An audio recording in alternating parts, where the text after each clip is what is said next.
What did you think accounted for the difference in the D in the third quarter and the fourth quarter, and just how much their Houston, of course, 41 points in the third, and then that completely changed. What did you guys do? I mean, we came out in the third quarter and we gave up back-to-back threes. I was just straight breakdowns. And once you allow a team like that to get going, then it's hard to reel them back in. So that was the result of the third quarter. Got an opportunity to catch our breath from the third quarter to the fourth quarter, fortunately, and we was able to turn the ship and make the adjustments to combat what we did in the third quarter and be positive in the fourth. You really asserted yourself to start that fourth quarter, going to the rim for the dunk. Then you got up in transition. What were you noticing about the way Houston was defending that had you take that path to start the fourth quarter? No, it's just for me. I started the fourth quarter 80s on the bench, and my teammates looked to me to try to be aggressive, either getting myself shots or getting my teammates shots. And I got an opportunity to see a couple seams, able to attack the rim, and also find a couple guys as well. So like I said, every possession dictates different results, and I was able to capitalize on a few of them. LeBron, it's Dave. Plus minus doesn't always tell the story for an individual player, but tonight it seemed to reflect Rondo's game. He was a plus 28 minutes. Is only his second game in like 6 months. What did he give you tonight, and did you see any differences in his approach in game 2 versus game 1? Yeah, I think he was just, extremely aggressive, not only offensively but defensively, taking the challenge on James, taking the challenge on whoever he was guarding, just trying to lead. I mean, that's what Doe is. He's a leader, and for us to have him back in the postseason, it's a key for our team. And he comes in, he pushes the tempo, he gets guys involved, and that doesn't always show up in the stat sheet with Doe. The intangibles that he does offensively and defensively. His nose is always around the ball, and he just makes plays for us, and tonight was another example of that. Allison? Calhoun? I think we asked you a lot before this series how much you guys have to kind of impose your will with your size. But then, of course, you go small tonight and play very effectively that way. How much confidence do you have in the flexibility the roster has, the Lions have, for you guys to take any kind of approach to how you want to play? Well, we built the team to be able to play in different ways, and be able to play big versus teams, be able to play small, be able to play in between. We built that from the beginning, and we have that. Always had that in our toolbox, and tonight was an example of that. Being able to go to that. Smooth was Markeith.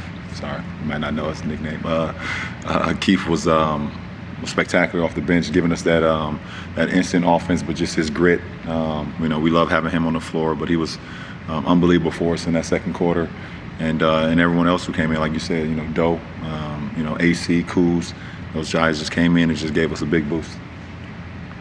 Tony? You were talking before about the weirdness of not having fans here, but tonight you guys had fans in the last game. Your family members that are in there, and we saw you yelling toward them once, and after the game again.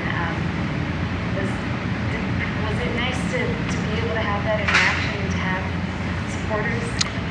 Oh, I mean, for sure. I mean, you definitely love having supporters in the building, but you also see me yelling over on that side when no one is over there. So it hasn't changed for me. It's definitely always great to see familiar faces. People that that has been there along the grind with you, and throughout postseason runs for me personally as well. But just having our, some of our family here, and then having some of our Laker personnel, people in the front office and things of that nature over there, it's great for us. And we just try to, but at the same time, you keep the main thing, and try to execute. But, the emotions are definitely great when you're making plays out there, and you're doing it for your brothers, your teammates, and, your family and friends as well. Why did you decide not to have your kids come? Say that again? Why did you decide not to have your kids come? Why did I decide not to have my kids come here? Because there's nothing for them to do. I mean, I got a 16-year-old. I mean, he's going to sit in the bubble and do what? I got a 13-year-old. He's going to do what? And then my 5-year-old girl, there's nothing for her to do here. The park is not open. I mean, there's only so many times she can go to the pool. My kids are too adventurous, and they love to do so much stuff. It makes no sense for them to be here. There's nothing for them to do here. Go outside, come back in, go outside, come back in. They can stay in LA and, They're great. There's literally nothing for them to do here. This is not a kid-friendly place, just to be honest. We have one more question with Will. All right, yes, one more. Melissa Rowland. Hey, LeBron, you talked a lot about the Rockets' speed in the last game. Did you guys adjust to that the way you were hoping that your team would tonight? Yeah, like I said after game one, sometimes you need one game to be able to understand the speed that they play with. And I think we adjusted from game one to game two. Extremely fast team. They have, everyone keeps talking about the small ball, but their speed and their activity defensively and offensively is something that can catch you off guard.